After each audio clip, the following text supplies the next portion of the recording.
Thank you, Amelia. Much like basketball, football has a rich history spanning over 150 years and is played at a multitude of different levels across all of the United States. The history of football begins on November 6, 1869, with Princeton and Rutgers playing the first ever official football game, beginning the tradition that has existed on nearly every college campus for the next 100 years. According to HistoryExtra.com, American football began as a hybrid between the traditionally European sports of rugby and soccer in the late 19th century on college campuses in the Northeast. The rugby style of the game was significantly more popular than the soccer style, however, and despite it being significantly more dangerous, became the most popular way to play the game, creating the template for what modern rules have developed into now. Two of the most famous and influential pioneers of the modern rules of football are Walter Camp and 26th President of the United States in the early 1900s, Theodore Roosevelt. Walter Camp was a Yale medical student and captain of the Yale football team who developed a majority of the modern rules that we see today in football. He developed four downs to gain a certain number of yards, the line of scrimmage, offensive signal calling, the current scoring scale we see today, and even the quarterback position.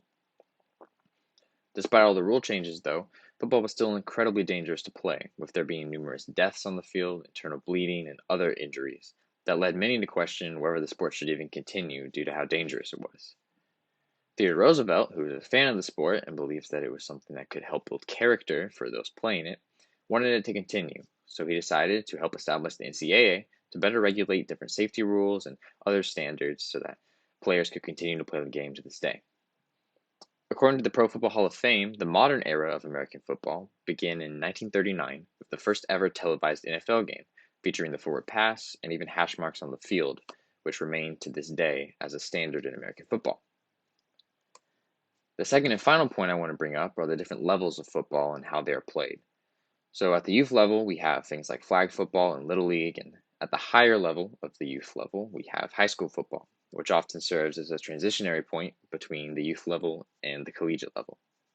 At the collegiate level, we pretty much exclusively have the NCAA, which is divided into divisions and then further divided into conferences.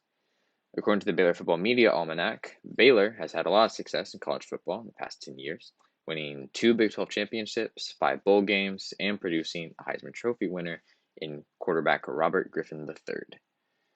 At the professional level, the final and most advanced level of football, we have the NFL, which is still America's most watched sport and the most popular sport to most likely ever exist in the world.